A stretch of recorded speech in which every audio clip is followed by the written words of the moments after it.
Shabbat Shalom PJC. This week, Shabbat Parshat Terumah, Shabbat Zachar, a special Shabbos at our shul where we get to fulfill the mitzvah, the oraita, the biblical mitzvah of remembering the war, the terrible war that we fought with Amalek, and the blessing that HaKadosh Baruch Hu, that God gave us to be able to fight against the most evil forces in the world. Terumah introduces to us the building of a Mikdash, the building of a sanctified space. God says, "Va'asu li Mikdash, v'shachanti b'socham." If you build for me a Mikdash, a sanctified space, shachanti b'socham, I will reside within you. We know on a day like today how important it is to have a roof over our heads as the children of our community are home, playing in the snow, staying inside in the warm, staying outside from the cold. We know firsthand how important it is to be inside, to have a roof over our heads. So the question becomes, this Mikdash that the Jewish people are building, what does it become known as? It becomes known as the Mishkan. What is the Mishkan? The pasuk in chapter 28, the verse in chapter 28, says that you have to create a Mishkan to hang over the top of the krashim, to hang over the top of the beams, to create a roof for this Mikdash, for this sanctuary. The Mishkan, the curtain that hangs over the roof, is so definitional that it becomes the name for this Mikdash because it's what gives the Mishkan shape. It's what unifies all of the avodah, all of the service that takes place in this Mikdash. It unifies it together. The menorah, the shulchan, the aron, the mizbeach, all of them become united. All of them fill the Mikdash, fill the space of the Mikdash when the Mishkan, when the curtain is placed over the top.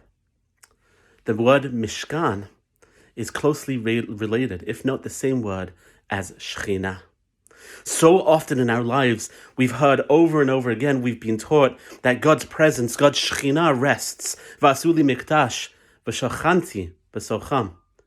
That God's Shekhinah rests in this world. Shekhinah is a reference to the manifestation of the divine in our physical world. And if we tie the word Shekhinah to the word Mishkan, we begin to have a deeper understanding of what exactly Shekhinah is.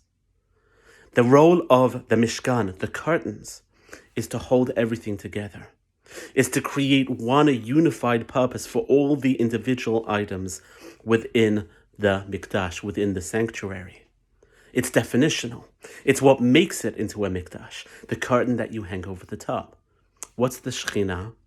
The Shekhinah too is definitional. It's the divine elements of our beautiful world. It's God's presence in this world. And the question is, we create this unbelievable and unique relationship between us and God when we view the Shekhinah similar to the viewing of the curtains.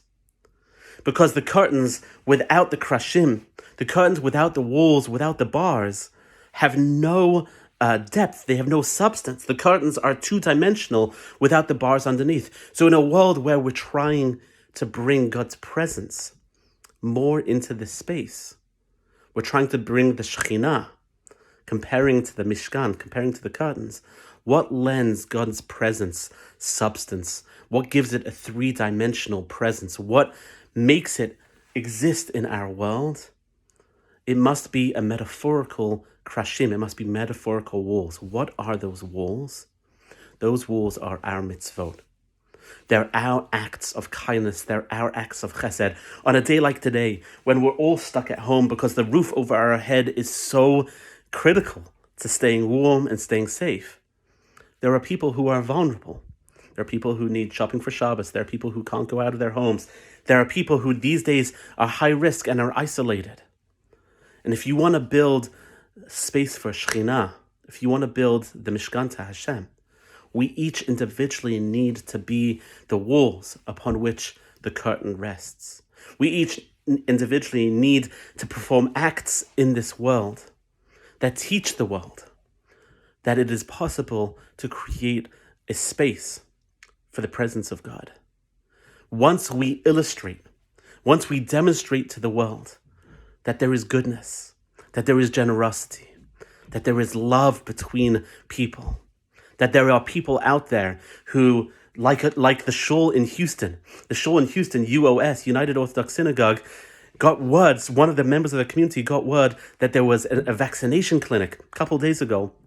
Now remember, Texas is going through a terrible time right now, but there was a vaccination clinic a couple of days ago that at the end of the day had 350 extra doses of vaccine that it was going to go to waste at the end of the day. There was no electricity.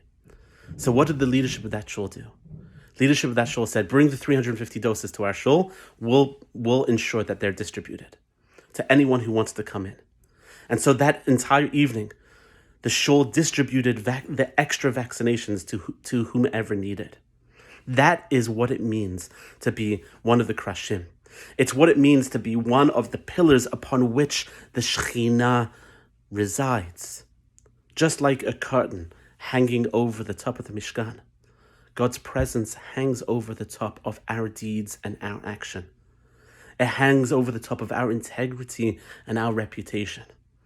And if we wake up and we go out into the world when it's safe and when it's warm, and we decide that our mission, our purpose, is to be a pillar, God promises, V'asuli Mikdash, if you make a Kiddush Hashem, Shachanti b'socham, I will, like the Mishkan had curtains resting over the top, my presence will gently rest upon you, and you will feel the love, the warmth, and the attention of the divine spirit. You'll feel the love of God, of HaKadosh Baruch Hu. That's the promise of this week's Parsha, and that's the work of our lives, to figure out a way to take care for our family and to make a continued Kiddush Hashem in this world. Wishing you all a safe, a warm, a meaningful Shabbos. This Shabbos we are reading Parsha Zachar at approximately 10 a.m. on Shabbos morning. There'll be a second reading of Zachar at approximately 11 a.m. Please join us. Please pay attention to your emails for all the announcements about Purim. We have wonderful and exciting events planned to remind us, to help us find the inner joy that is frankly a struggle this year, and to remind us that we are a deeply resilient people and we have a sanctified mission of creating a Mikdash so God can reside upon our good work. God can rest upon our shoulders. Wishing everyone a Shabbat Shalom.